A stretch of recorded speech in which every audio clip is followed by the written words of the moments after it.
Hey guys, this is week 2 of the class. Today we're focusing, or this week we're focusing on female images of African American women in the media. And we'll be going through the stereotypes. And to do this, I have found some articles for you, excellent articles that give a really good recap of what those images are. And you can find those at the Ferris Museum, and we'll visit that museum in just a little while on our virtual tour. But I wanted to talk to you about one of the images that you'll be visiting, and that is the image of Mammy. Mammy is a big, fat black woman who is a domestic, and she takes care of the needs of white folks. She can do this in multiple ways, in competing ways, but this stereotype mainly came around in the 50s and 60s when people's lifestyles afforded them the ability to have help come to the house. Even though it is based off plantation images, many African kidnapped Africans who were slaves were not fat because they were not fed. They were given rations. And even the women that we know that worked in the kitchen, the house slaves, their faces were often muzzled. They were whipped and beaten if they ate food or took food. So the idea of having this fat woman on the plantation is a figment of film imagination because, again, most of the women were not well fed. But this image of this big black woman coming to white homes to take care of families emerges in the 50s and 60s with the domestic black women. But interestingly, we still see these images appear even in our modern day culture. But I want to go back to where it was first popularized, and that is with Aunt Jemima. We talked about, when I gave you the articles for week 1, the commodification of black bodies. And one way that a black female big body was commodified is in the form of Aunt Jemima. The Aunt Jemima pancakes that we all eat, that we all love. It has a historical and racist and stereotypical image that is connected to it that you should be aware of. And so let's take a look at this. When you go to your Ferris Museum article, you'll find the characters by clicking on museum and kind of scrolling down on your page, and you'll be presented with a series of different images. And so we can see the Mammy character as one of them, okay? And we won't cover all of these caricatures for the class, but we are covering Mammy, okay? Mammy is the most well-known and enduring racial caricature of African American women. The Jim Crow Museum at Ferris State University has more than 100 items with Mammy images, including ashtrays, souvenirs, postcards, fishing lures, detergent, artistic prints, toys, candies, and kitchenware. The article examines real Mammies and fictional Mammies and commercial Mammies. So when we look at some of these images, and interestingly, when we go in older people's homes, I'm talking about maybe you guys' grandmother or great grandmother in some cases, you can probably find some of these figurines. Mammies appearing as cookie jars, and just other figurines around the house. And it's just got this kind of look to it.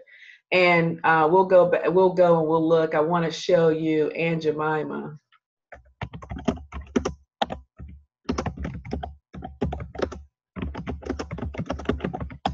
Then and now, to kind of look at how her image has been transformed.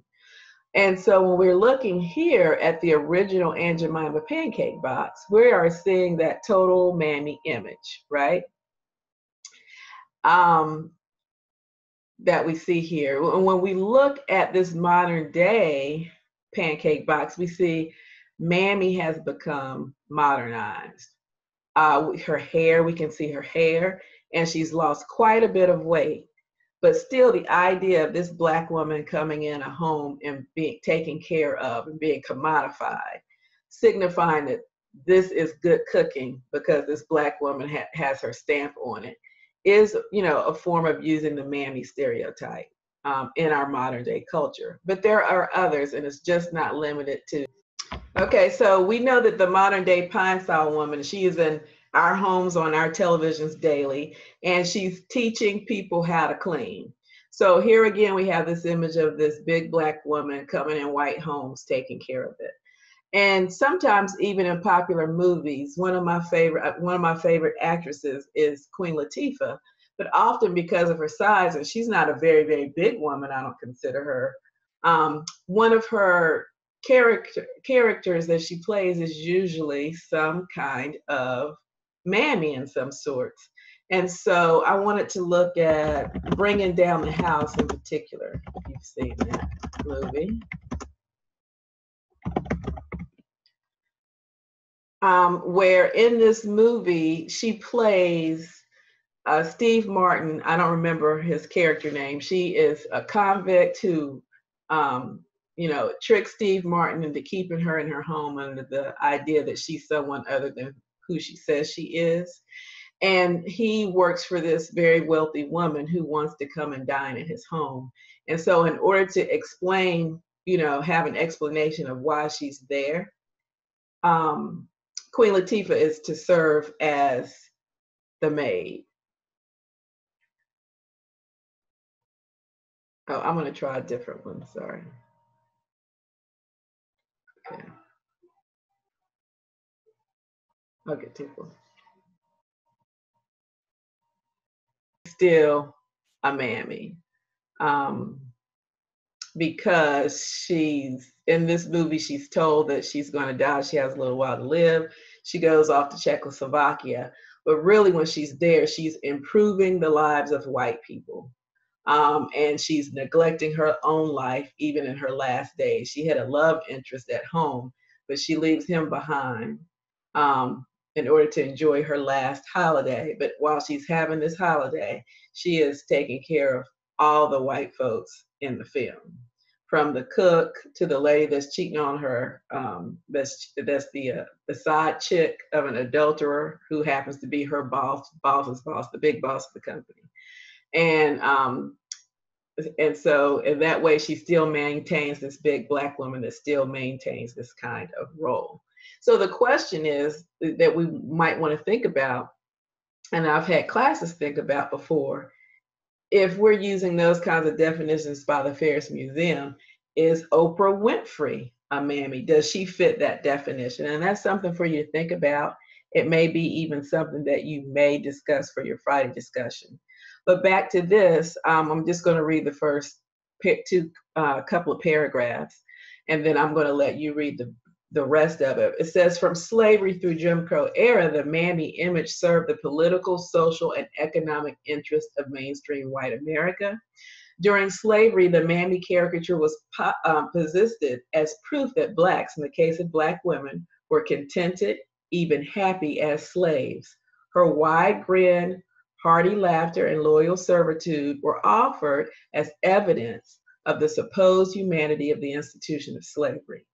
This was the mammy caricature, and like all caricatures, it contained a little truth surrounded by a larger lie. The caricature portrayed an obese, coarse maternal figure. She had great love for the white family, but often treated her own family with disdain. Although she had children, sometimes many were completely desexualized. She belonged to the white family, though it was rarely stated. Unlike Sambo, she was a faithful worker. She had no Black friends. The white family was her entire world. Obviously, the mammy caricature was more myth than actual portrayal. So I'd like for you to finish the rest of that article for today and keep it in your mind in case this is your assigned article for the discussion.